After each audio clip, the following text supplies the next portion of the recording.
It is the Anfield Wrap. Neil Atkinson with Gareth Roberts, John Gibbons and Neil Jones from goal.com to talk through effectively what is the biggest Liverpool men's team story of the last few days, and it is around the non-signing of Timo Werner. It'd be nice if it was just the idea of a return to association football, to be quite honest with you, but instead Timo Werner appears to have slipped through Liverpool's fingers. And Gareth, it's become one of those things that it feels as though there's a lot to. It hasn't just come out that, Liverpool decided they didn't fancy him at the last minute, which is what I was expecting it to be if it didn't happen. Instead, it's become something that maybe tells the story in advance of the club across a few weeks and months. Yeah, I was never really on board with the idea that they just didn't fancy him. I think we know what we know about Liverpool's strategy over buying players in recent years is that they put a lot of time and effort into it. And I think, it was so obvious that there'd been some kind of contact. It was so obvious with the way that Werner was flirting with Liverpool every time he was in front of a microphone that there was something there. And to me, it always looked like, and now it seems pretty certain that it is, that Liverpool pulled back. Liverpool pulled away from it. The manager seemingly did want him, was in contact with him, had spoken to him. I think we said on something the other day, not entirely sure how that works, and given the stuff that's gone on in the past and things like that with Van Dijk, etc. But anyway, just went the Big Dipper with him. Yeah, it's just one of them weird things that we all smooth over in football. It's like, tap it up again. Well, seemingly all right. When your own club do it, it's absolutely fine. Yeah. If anybody tries to get a message to Philippe Coutinho, they can go fuck themselves. Exactly, mate. But it did seem like it was on, and it seems there's loads of reasons why it fit as well, wasn't it? In terms of the age profile, in terms of there being an obvious clause, so you're not having to enter some kind of auction over the player, which I think Liverpool have been sort of broadly against at times. I think when we talk about transfers and you listen to the conversation, there'll always be one or more of us who seems to say, well, everyone's after him. And if everyone's after him, it kind of feels like Liverpool might not get involved. They like to steal a march on everyone else. And with Werner, they seemingly out. So I think that's why you've seen the reaction that you've seen from many people, in that everyone just thought it was a done deal. Everyone thought it was 100% happening. It hasn't happened, and that is disappointing. There's no two ways about it. I think you're allowed to be disappointed that we haven't signed what looks to be a good player and someone who'd be really useful to Liverpool. Simultaneously, you're allowed to say, and this is what I'm thinking around it, you've surely reached the point now where you've got to trust the strategy of the club. Surely there should be more trust around the strategy of the club now. I get that we're all permanently at the ready with pitchforks in the shed, ready to go when there's something to moan about. But for me, this doesn't, for me, they're staying in the shed for now. It makes sense what's being said for me. I'm all right with it. I'd love to see every single penny that Liverpool makes spent on the pitch for us to have the very best side that we can ever have. But we've got a good side. We've already got a good side. Yes, this fella would have helped, but I'm not PRing for FSG. We're in the hated phrase now for me, the unprecedented times, the new normal, all this stuff you keep hearing off these journalists. We are in those times, and I seen something before that really sort of struck home with me, and it was about, I don't like the idea that the Premier League, and I know this has gone on for years, and maybe I've just been asleep at the wheel as a footy fan on this score, but I don't like the idea that the Premier League and Liverpool and everyone at the top of football just goes, fuck the rest of football, really. I'm not into that. And I think what Klopp said about, sort of spending this money in these times, he talked specifically about Liverpool when he said it. But I think in general as well, I read something on the Times this morning talking about solidarity payments and how much clubs are getting. And, it says 56 million was parachute payments for a handful of recently relegated Championship clubs. That's how much we were on about spending just on the player. And then his wages on top, which is said to be around 200 grand a week. So, if you're saying to me Liverpool aren't sure about the finances, well, these lads are, who are at the very bottom of the pyramid definitely aren't. I think from a PR perspective, I just wasn't 100% certain with the idea of spending all that money right now when we still don't know what's going to happen. Everyone's just, footy's sorted now. It's not. It's a long way from being sorted. Neil, it seems as though timing is indeed an issue here, both in that PR sense that Gareth refers to. There's been the recent stuff with Liverpool around the furlough, but also there's a couple of little bits and pieces around timing that's missed. There's massive uncertainty, but one thing Chelsea are certain of is they sold Eden Hazard for the amount of money they sold him for last summer. And I think that's sort of gone under the radar a little bit. It isn't just the idea of Abramovich sticking his hand in his pocket. It's that they sold a player last year for 100 million and they haven't had any opportunity to reinvest that money. That's the first thing. But the second thing is, by swooping in now, Chelsea, they've stolen a bit of a march, I think, on a few clubs, including Liverpool, who might have felt they were in a box seat to negotiate because they have got the money and they can exploit the opportunity of that in the short term. I think timing's maybe a bit more of a thing here because the uncertainty is present and at some point it won't be, but right now it is. Yeah, I think the big issue, the reason the pitchforks are out is not because Liverpool haven't got Timo Werner, it's because Chelsea have. So whatever argument that you use about Liverpool, people say, well, what about Chelsea? You know, why are they not in the same stratosphere in terms of their financial problems?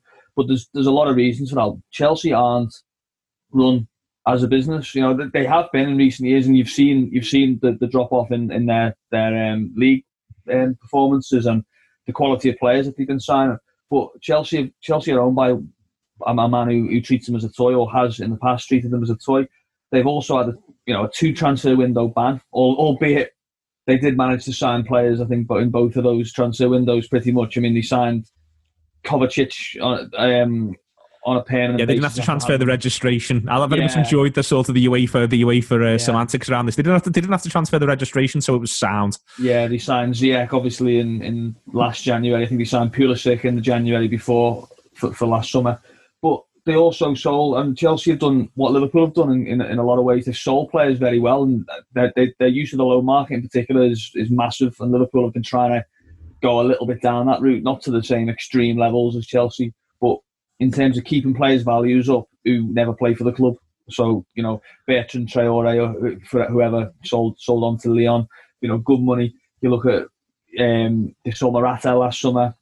The money comes for that this summer. Yeah. It gets made permanent. Hazard obviously had a year left on his contract, still went for an awful lot of money, so they were able to replenish their finances. But I do think Chelsea are now in the position, not entirely the same as when Abramovich first took over, but they are an anomaly in the sense that they are the ones that are able to take the gambles that other clubs can't, and maybe just say, do you know what, if that is the difference between us getting in the Champions League and not, or maybe even challenging for the title, let's just do it. Whereas other clubs are having to look a little bit more strategically, a little bit more long term. I also think what this does show, and the reason there's a lot of ire from supporters, is that there's a bit of a fear that your expectations change all the time. So for 20 years, the expectation has been, come on, let's have a title challenge. Let's just have a challenge for the title. Then it becomes, come on, I just want to win one. Let's just win one. And then I want 10 years of domination. And I don't want anyone near us. I don't want anyone threatening our hegemony. And Chelsea are a club that we've seen in the last 20 years are capable of winning Premier League titles and are capable of winning European Cups or a European Cup. So when they start making moves at Liverpool's expense, it does worry people. But I agree with Gareth. I don't think, from a logical sense, I don't think you can argue with Liverpool's point. I think you can make the case that they might be able to take a bigger risk and then see what happens. But in a year's time, if the risk backfires, they'll be the same ones saying, well, why do we need to go and sign that player? Why do we need to go and up our wage bill? So I can see why Liverpool have erred on the side of caution, definitely. And I do think the PR issue is another big one as well. I think Jurgen Klopp's comments about having to explain to players why I'm asking that, the club are in negotiations over pay cuts, senior executives are taking pay cuts, off the field. And then you're going to say, here's our brand new shiny signing who's, one of our best players. I think that's a difficult balancing act as well. How much of a missed opportunity do you think it is, John, around Werner? Because there is a lot to take in. There is obviously, he will get well paid. Now but all players get well paid. If you want to bring someone in who can challenge the front three, that player is going to be on at least £100,000 a week. And the mooted thing around Werner's contract is that it grows whilst he's at Chelsea. That's the first thing. The second thing is the fee. The fee is low risk in a pandemic universe, it's low risk, the idea of the fee within there. And then there's also the quality of the football. You can't argue with the goal return this season. So how big a missed opportunity do you think it is? I mean, time will tell, and I know that's a bit of a cop-out answer, but I think it's the. But I think it's the only one you can say. I think what I would say is, I don't think Jurgen Klopp or anyone, particularly at Liverpool, particularly thinks that there's one player out there who we need. With the exception of sort of Virgil van Dijk, who they did wait for. I sort of think they're fairly relaxed, and I think Jurgen in particular, I don't think he thinks he's got the best 11 players in the world. I think he thinks he's got 11 really good players, and I think he thinks that he's got 11 players he can work with who can turn into the best team in the world, and that's different. And so, as I say, Virgil was one they waited for, and quite rightly too. It sort of turned out, but with the others, I think, as I say, for Jurgen, I think if he thinks your talent's there and your attitude's right, he can do something with you. And so, I think he obviously wanted Timo Werner, and I did get, a little bit more concerned when I read the sort of the report from The Athletic where it said that actually the guys, Michael Edwards and co rated him higher than Havertz and Sancho, because my thing with Werner was always a little bit, is it one of them where he's got a release clause, and so he's ticking a lot of boxes and the machine's giving a big tick to it. Whereas, this was sort of suggestion that the release clause was just a nice bonus really, and he was the one really, really wants to it. So I got sort of a bit concerned by that, but at the end of the day, I think, as I say, I think Jurgen just seems relaxed about it, doesn't he? And I think the reason he's relaxed is that he we all get fixed on one name, don't we? We need to get that guy, and that guy's going to do this, and Eddie's the one I'm fully invested in. And then when it doesn't happen, you sort of get disappointed. Whereas I think for Jurgen, I think he probably thinks you could throw him any. Not just anyone, but 11 of 100 players who are out there, and he'll make a brilliant team out of him. And that's not because he's arrogant. I think he just believes in his processes. He believes in coaching. He believes in gelling, and he believes, in attitude, sort of as well as kind of what they've got. And so I think he's fairly relaxed. But I think with the reason I say sort of time will tell is that I think people will spend money this summer, and there might be. Not just Werner, but a few others who you think, that was a really good investment that they made when everyone else was a bit cautious. And I think throughout the business world, there'll be people who will look to invest in this time, and will look to say, well, this is a time where credit's low, and where prices might be a little bit low, and there might be opportunities to do something. And look, Jurgen Klopp himself always says, I'm not signing this player for next month, I'm signing him for 5 years. You're like, well, if that's true, then what's going on over the next 6 months, is a factor, but it shouldn't necessarily be the defining factor. Do you know what I mean? If that is the case, if we're signing to Timo Werner for 5 years, not 5 months, then sort of, should we be so dictated about what's going on in the next 5 months, or should we sort of be, being able to kind of define the money? I just think this amount of money just became a little bit, too much. I gather his agent's fees are lively as well, by the way. That, but also I think that the key thing around it, John, I'll come back to you first on it because I'm going to quote from Neil's piece, so it seems like bad form to go to him. But the uncertainty question is, I think, when they're talking about sort of 5 months, I think one of the key bits of uncertainty is from Neil's piece. He wrote this in goal. The Reds would reasonably have hoped to raise significant funds through the sale of unwanted players this summer with the likes of Origi, Lovren, Shaqiri, Karius, Wilson and Marco Grujic all available. But it remains to be seen if the markets which existed in February still exist in July, August or September. A prominent agent goes on to tell Goal it will be loans and frees outside of the big boys.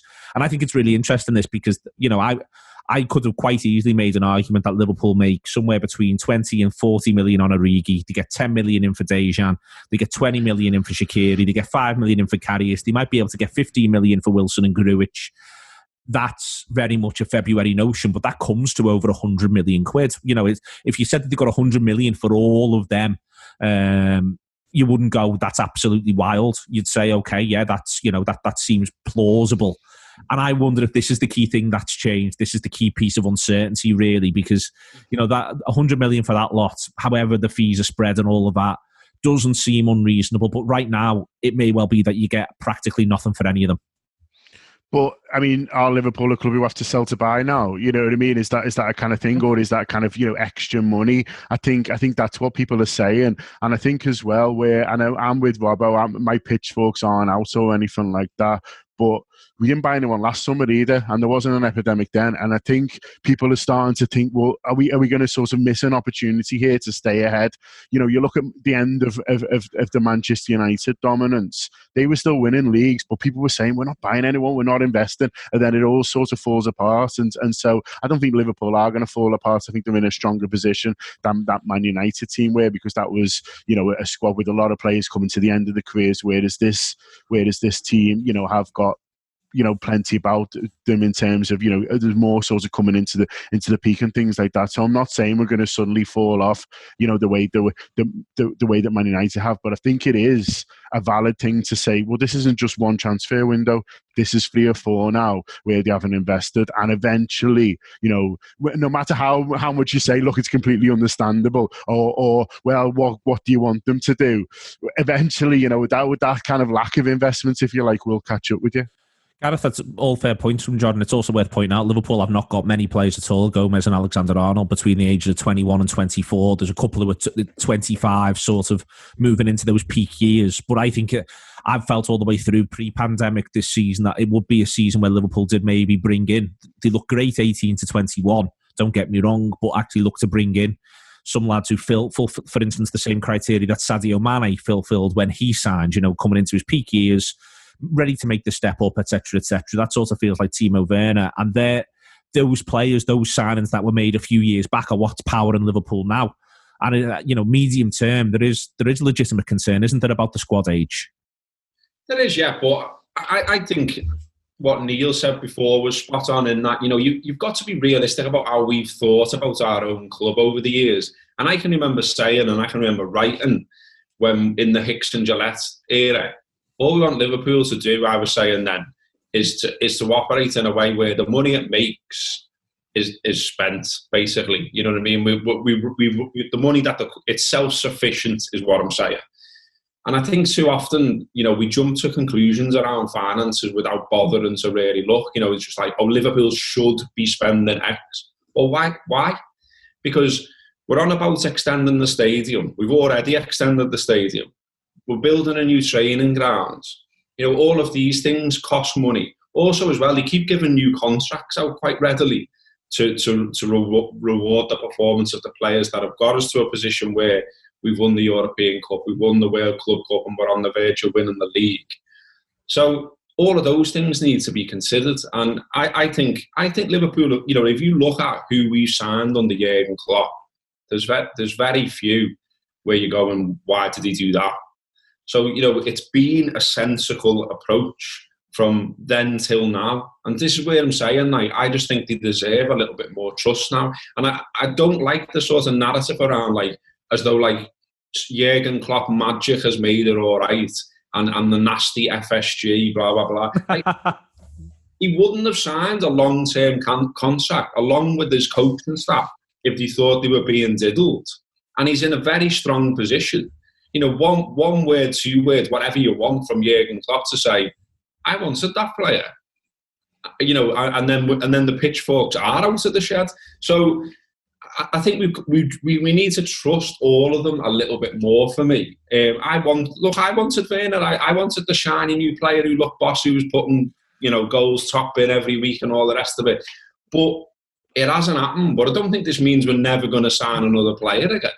You know, I don't think that at all. And I think Liverpool will move when it feels right to move. But right now, as Jurgen Klopp said himself, you know, they're going to refund season tickets. You don't know when they can sell the next ones. You don't know what's happening with corporates. They've got to give some of the TV money back. Like, you can't just go, oh, well, that's sound, and let's spend 100 million on a player. Because there is no, like, we know that we're run by businessmen. And to me, there's loads of evidence there. I've just put some of it out to say it doesn't make business sense right now to spend 100 million quid because of all the uncertainty ahead. I mean, 5 months is getting mentioned. Well, who knows that it's all right in 5 months? I don't. Yep. Also, let's you know, I'm guilty of this. I think if you read that piece, there's no mention of it because I completely forgot when I was writing it. They bought be honest with you, Neil. They bought a player in January. Yeah. And because he cost 8 million and because he didn't cost 40 million, that doesn't count. You know, none of the shrewd. Don't buy a shrewd signing. You know, with a release clause or whatever. It's got to be a big signing. He's probably the best. That's probably the best performance from a visiting player at Anfield this season. And they bought him in January for a little bit of money. So they have shown that they'll invest for the right player. What they won't go and do is say, well, we want 6 centre forwards, all of whom could feasibly want to start for Liverpool. And then we've got a problem then. I mean, you've seen, I think what Klopp said there about it, you've seen that he's starting to get into the position where he's got players who are going to start saying to him, after everything I've done for you, you know, the issue that probably Souness had when he took over in the early 90s, where players had won stuff for Liverpool and were now suddenly under pressure for their place, and he was going to have to say to them, look, you know, I've brought this new fella and he's going to come in. You're going to have that issue with club legends now at Liverpool who've won everything there is to win. Just come back to you on the uncertainty side of it, Neil. I mean, I can't wait to see Robbo's pitchfork shed. I feel like he's got it out the back. But like loads of them, racks, different sizes. You can pick which one you fancy. There's something I think in that uncertainty stuff that Robbo was referring to, where my bigger concern beyond the sort of the Werner thing and the idea of literal just basically where's the Arteta money is that I think that all this does, all this uncertainty, Gareth says it goes on for 5 months, I think it does strike a little bit at the heart of the Klopp FSG LFC project, in that everything so far has been quite meticulously planned. Certainly under Klopp, but I'd even say there's aspects of it that sort of that predate Klopp. And I wonder if the lack of knowns is going to be what Liverpool find toughest. I think the people who are prepared to throw the dice may get 6s. People who are prepared to throw the dice might get a 2 and a 1. But people who are prepared to throw the dice might get 6s. Whereas Liverpool have very much done this off the basis that it's felt like a lot of the decision making's been quite meticulously planned. And all of this now makes that really, really difficult because there is so much uncertainty, even down to how much money you can get for Xherdan Shaqiri. Yeah, possibly. I mean, the counter argument to that, and I would be of this opinion, is what's bad about Liverpool at the moment? You know, what is at risk about Liverpool at the moment? And the only thing is the rivals, probably, isn't it? And I don't think Liverpool, in their own sense, are going to fall off a cliff. Certainly not in the next 12 months. You know, they've got a couple of players, you know, Wijnaldum being one, obviously, who's out of contract next summer, and is of an age where you'd be a bit like that in terms of, you know, what type of contract you give him, does he want to move on, that kind of thing. But really, are Liverpool going to start next season as one of the favourites, probably the favourite for the Premier League? Yeah. Are they going to start next season as a team that are going to be one of the favourites for the Champions League? Yeah. Are they going to play good football? Yeah. So I think the longer term, yeah, that there are issues, but in the meantime, Liverpool are the strongest placed club, I would say, in the Premier League or in Europe, potentially, to ride out this storm and to say, do you know what, we'll keep our powders dry, we'll have a look, see what's coming, make alternative plans if we need to for, you know, revenue, how we you know, what investment we need, or how we need to cut our cloth in the transfer market, try and find extra markets for certain players who we're going to sell on, and then we'll go from there. But I don't think it's a good thing that they've missed out on Timo Werner, and obviously that they've done it because of financial reasons. But I also don't think that it's anywhere near a doomsday scenario. I just think it's an unfortunate combination of events, and I think it also feeds into an ownership group and a model of a football club that is generally pretty cautious and has been shown to be pretty successful while being pretty cautious.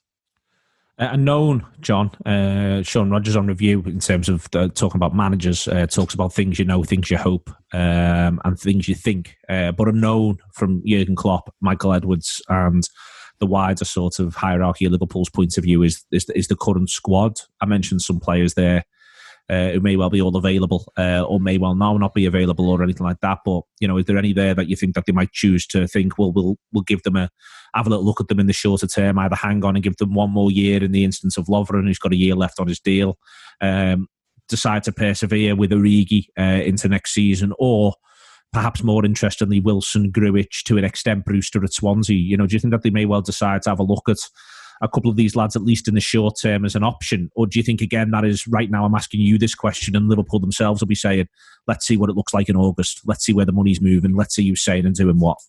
I think they'll still look to do what's best for the player as much as anything. So for someone like Brewster, I think if the thought process was he needs games, then I think they'll continue with that. And I think they always have shows sort of consistency with that it is sort of, it's a longer term thing than might we need them in this scenario. So I think for someone like Brewster, I expect him to go out on loan again if that was the plan, because he's someone who looks like he needs games. The others, I think Grujic is an interesting one, because I think they might. I think if a decent offer would have come in for him in the summer, they would have sold him. But they might think now, well, actually, is that someone who we can use? Certainly, if Lallana does decide to go, which I still think he'll decide to, because I don't think his positions change massively. Even if sort of everything else has, he'll want to play more football, I would have thought.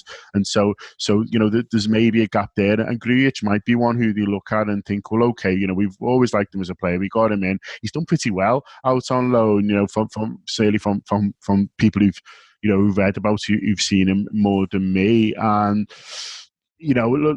I think he might be one who you think, well, okay, we'll let's have him, rather than just sending him out on loan again for what, to protect his value. He's played quite a lot of football over the last couple of years. Let's see if he's useful. Let's see if he can do something, with us. And let's see, if let's test if he is a Liverpool player or not. Do you think that there's a chance to do that with Grujic, Neil? Yeah, I think so. I think more likely than Wilson. I think the decision's made on Wilson, and it doesn't give me any pleasure to say that, because I do think he's a good footballer. But Harry Wilson isn't going to play for Liverpool's first team. I'm pretty sure of that. He's not going to become. Shaqiri's a better player than Harry Wilson, and he can't get games. So where do you play Harry Wilson? You've got Harvey Elliott there coming through, playing in the same position, right-sided left footer. Got Salah obviously in the side, so I don't see much logic in keeping him, and I think he is one of those players that wherever you send him, he'll do enough on that loan spell to keep his value going, or to prove himself. So I think he'll go back somewhere on loan, probably another Premier League loan, obviously. Grujic is one that I do still think that it's unsure what he is as a player, and you'd look at him physically, and you'd say he could be a good holder because he's tall and he's strong and he's robust, but he's not really. I spoke to him. I went over to Berlin to see him December. It feels like 1997. But I went over to see him. Business trip like that, Neil. Well, yeah, no, yeah, absolutely, yeah. Just the 3 nights. But yeah. I asked him about it, and I said, what type of midfield do you see yourself? Because he played Dortmund in the day at the Olympic Stadium, and I said, do you see yourself as like a bit Axel Witsel, because he played up against them that day? And he said, no, I'm more of a. And he basically said I'm a number 10, which he's not. He doesn't look like it, but he has got those tendencies where he's very much sort of. He tries to do something when he has the ball a lot, and that. So I think the point for Liverpool is where do you fit him in? And if he can fit in everywhere, if you could sort of say, well, there might be a League Cup game, he can play him as a holdout, we can try him as a number 10 in a game where, off the bench or whatever. I think he could have a role in there. But then you look at it and you say, well, Naby Keita can't get in. Alex Oxlade-Chamberlain's not in every game. You've got Milner still there on a 2-year contract. You've got Curtis Jones emerging out of the academy and looking like he's there. Do you need another midfielder that you're not sure where they are and what game to play them in? So that's the difficult thing. I wouldn't be at all surprised to see Grujic loaned out again, probably back to Hertha again for another season. But I would say he's more interesting option for a first team player than Wilson, say. Gareth, there's a little bit. Neil mentioned before, Gini Wijnaldum's got 1 year left. Lovren's got 1 year left as well. Lallana's about to expire. Is there a? I mean, that sounds harsh. Is there a thing here where you maybe just sort of accept that rather than spend your time trying to, for instance, shop Lovren around, that you basically say to him, Dejan, do us another year as an option, and then we'll all know where we are next season. The point here is that the one thing that Jurgen Klopp knows, it's the strengths and weaknesses of Dejan Lovren. So we can build around that rather than looking to get someone new in, rather than looking to sort of wheel and deal, because he would need another centre-half option. I don't think any of the young lads are really ready to step into the idea of having to play in a massive game for Liverpool. No, I mean, like with Lovren, it seemed that he was fairly set on leaving quite some time ago, and then it was was talked into, stroke told, you're not going because we need you. And Liverpool could do that again, but I reckon you might be approaching a morale. Piss point. Yeah, I think you're approaching a morale issue with him now. In that he seems fairly set on the idea that his future's elsewhere, and I don't think he'll mind. I've actually got a bit of ITK on this, in that my mate does his garden, and oh yeah, solid. He's thinking about going. It's fair to say. So doesn't give a fuck about long-term planting. Don't plant those trees, lad. I'll never see them. That sort of thing. So I think I made up with myself that I was able to get that in the first ever ITK. That. But yeah, I think I'd be surprised if we hung on to him again. You wonder whether we're not privy to what Liverpool are doing scouting wise. The idea that they're all sitting there right now with their feet up, we know they're not. They'll still be looking. They'll still be looking at lengths of contracts, who's available. And you could maybe see a centre half towards the wrong end of his career who just fancy a little sort of short term spell at Liverpool as a filler, someone who's maybe a little bit more reliable than Lovren. So I don't know, I'd be surprised. I think you've sort of stretched it out as far as you can with Dejan in terms of just saying, come on lad, 1 more year, or come on lad, 1 more season.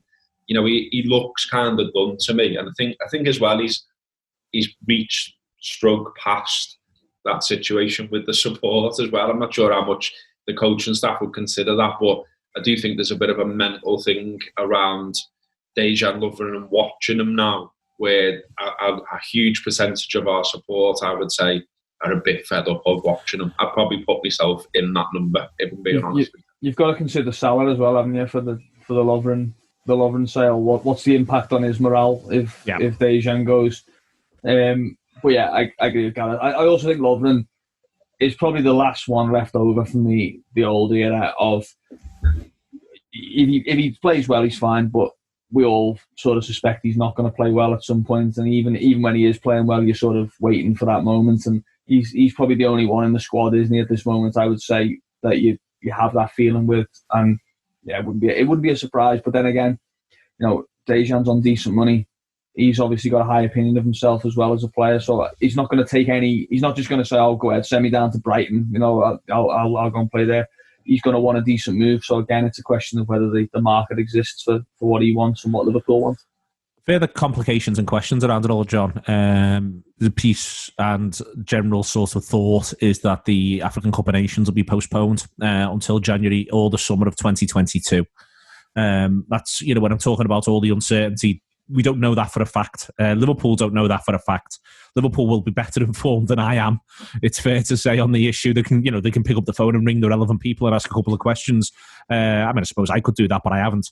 But the point is that it's that could suit us. But again, it's another level of uncertainty around all of this, and this is sort of my key thing, really, from a Liverpool point of view, is the uncertainty that's knocking around. But I think that the Timo Werner thing always looked to me as though Liverpool would have had the plan of, he doesn't get, he beds in over a period. All the Timo's talking himself was he's more than happy to wait and be patient and learn and compete. And then he obviously gets a run of games when that Cup of Nations is on. If that's now not on, Liverpool may well feel it may well have factored into the decision around Liverpool weighing up risk and reward to feel as though they can say, well, we can maybe give it another period of time or look elsewhere.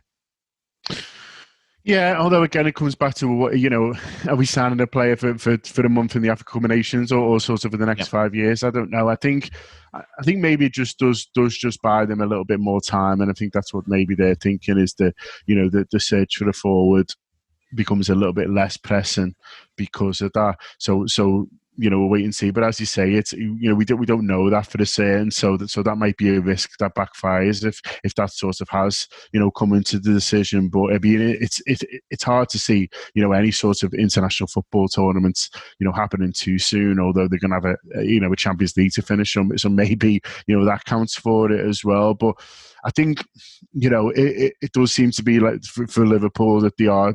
They're trying to buy as much time as possible and just sort of get through it, and not just with in terms of the playing squad, but you've got to think about everyone else who works there as well. There's a lot of people who work for Liverpool off the pitch, and obviously they tried the furlough thing and that didn't end up happening because people spoke out against it, but.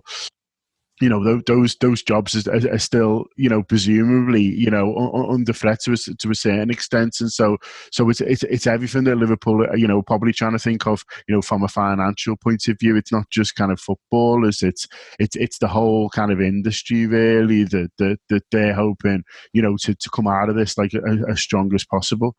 Having just talked for approximately 45 minutes, Neil, about uncertainty within all of this, what are you expecting from Liverpool when the transfer market reopens? Probably for a month in August, Yeah. Is there a pathway you see them taking, you can envisage them taking now? Yeah, well, it's about uncertainty. I mean, there's one. When does the transfer window open, and how long does it run for, and what rules exist in there, in terms of travel? Can you sell players to certain countries? Can you buy players from certain countries? There's so many things that yet aren't there. But I think Liverpool, I think I would have expected them to buy players. I don't think they have to buy anyone to have a chance of winning the Premier League and the Champions League next year. I think they could feasibly buy nobody and do it.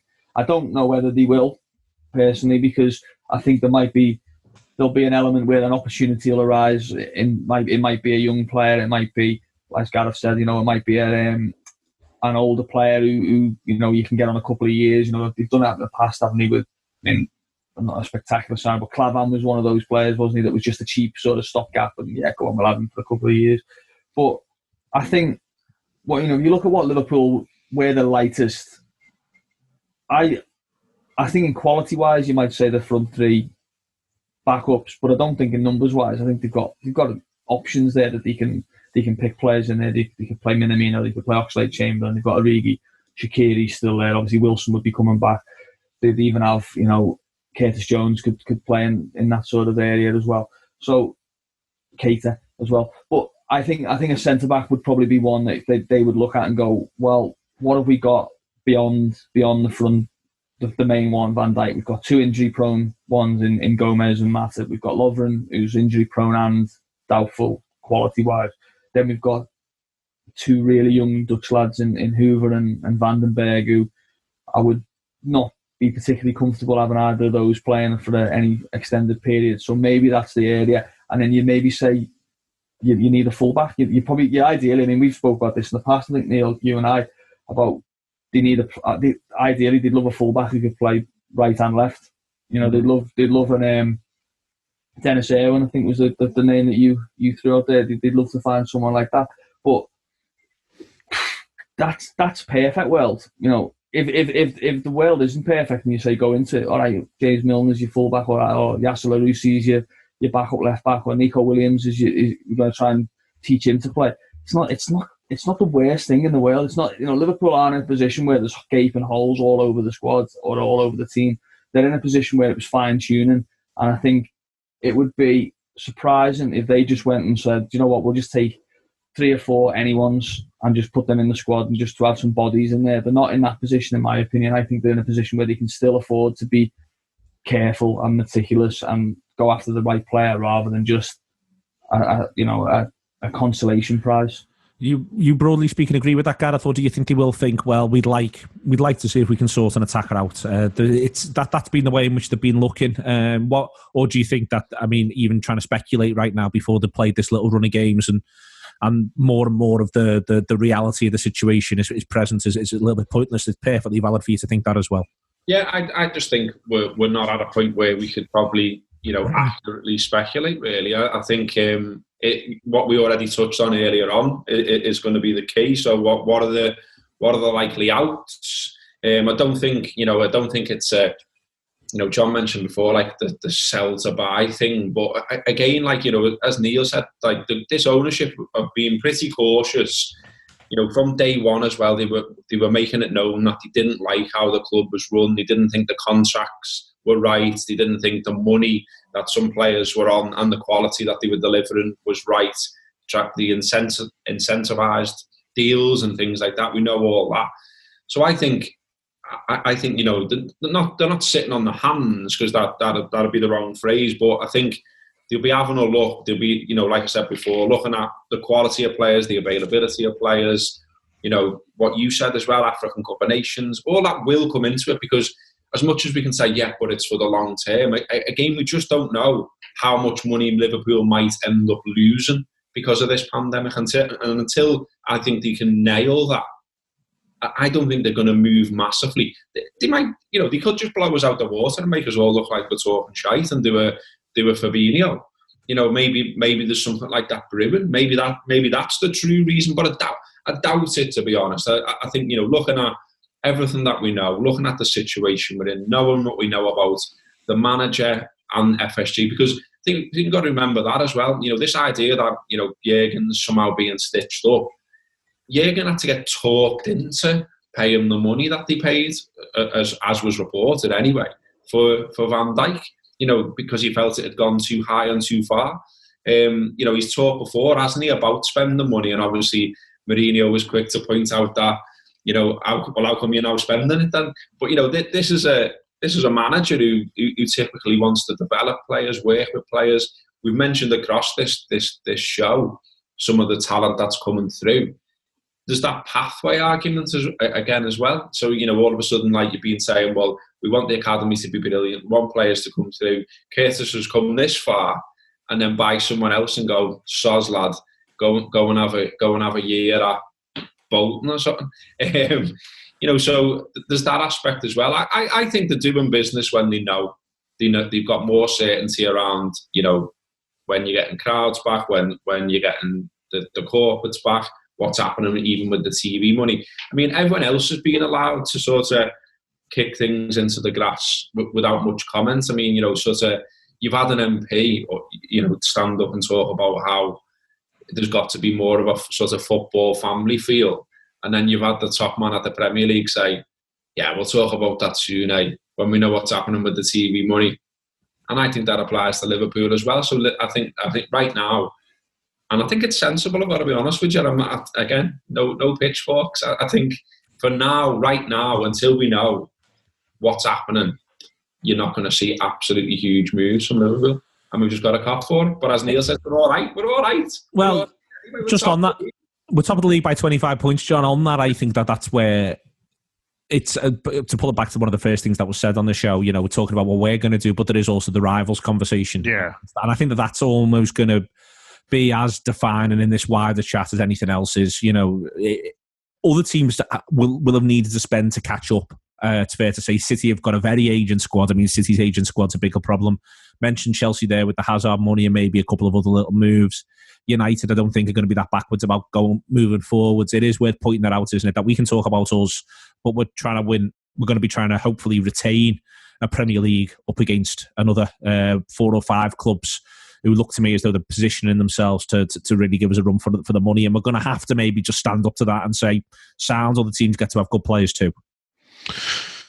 I mean, best of luck with that, Neil. I think how sort of, how fans feel, and I'm using them, as a broad term, in terms of coming out of this, I think does depend on what other clubs do, and I think that's a fair point. And I think, part of the and Neil said right at the top, which was completely correct, is that for people it's not that we didn't get Timo Werner, it's that the Chelsea did. And like if he was going to Bayern Munich, people would be more, or if he was just staying where he was, and just saying I'm gonna wait another year. So it's not necessarily not spending the money, it's seeing what other people do it. And also people are opening the papers and seeing United linked with big moves and other clubs as well. We know City will spend, and people do start to sort of get a bit twitchy really. Then it's FSG won't invest in things like that. But if you look into those stories, and people want to write transfer stories, and I understand why, because they're popular. But even I was reading one, and I can't remember what it was.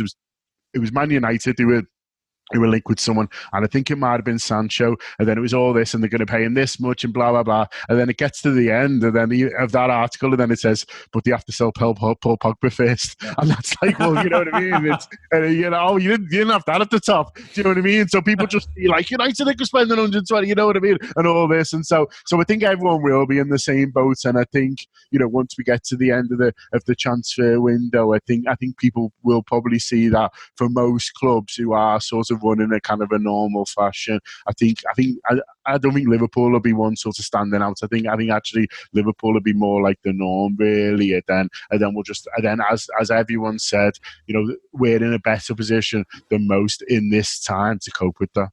Okay, hope you enjoyed that one, going through absolutely all that sort of stuff. We've been nominated, well, we haven't been nominated, there's a Listener's Choice Award in the British Podcast Awards. The British Podcast Awards is the biggest of the British Podcast Awards, hence its name, and you can vote for us in the Listener's Choice Award, Gareth, and we'd very much like to win it, wouldn't we?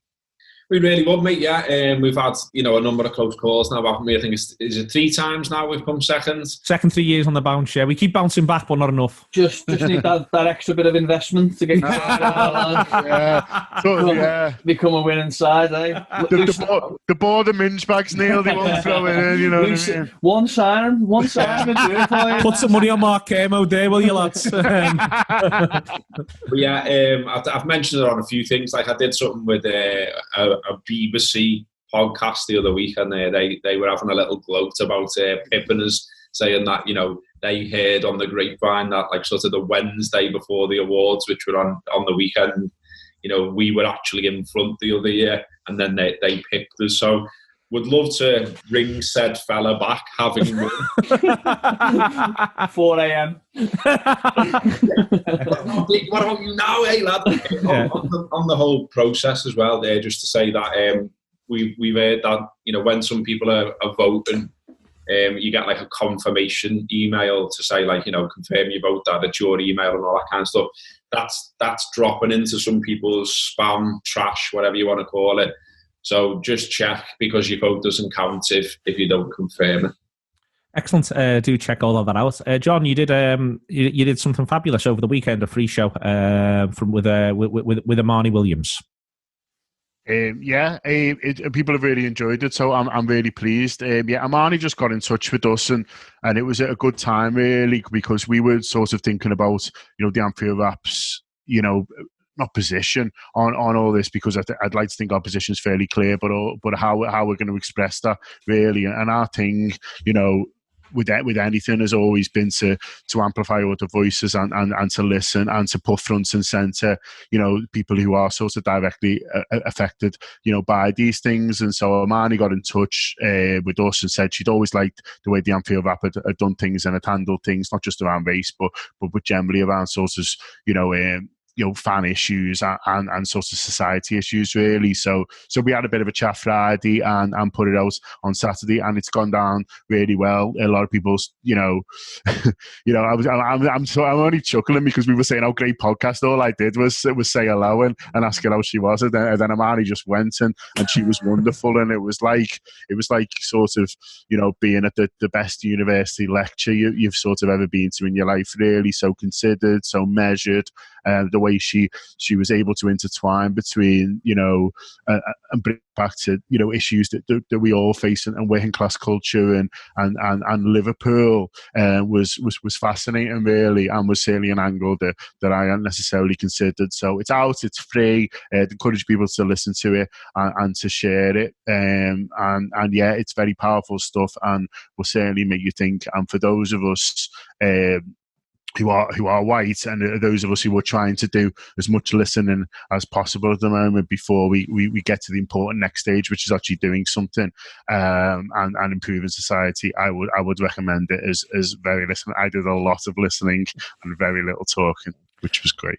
Okay, so there's that. That's out as well. I popped in the email on Friday, and there's been a piece over the weekend by Leanne Prescott about the ramifications of the women's side being relegated and what that's going to take next. There'll be more on that coming through into weekend of this week. That is to come. I'd like to thank Gareth. I'd like to thank John. I'd like to thank Neil for the Anfield Wrap this week, and we'll dedicate it to the memory of Chicago Red, Jason Kennedy. See you all very, very soon. Take it easy. Be kind to one another and wash your hands.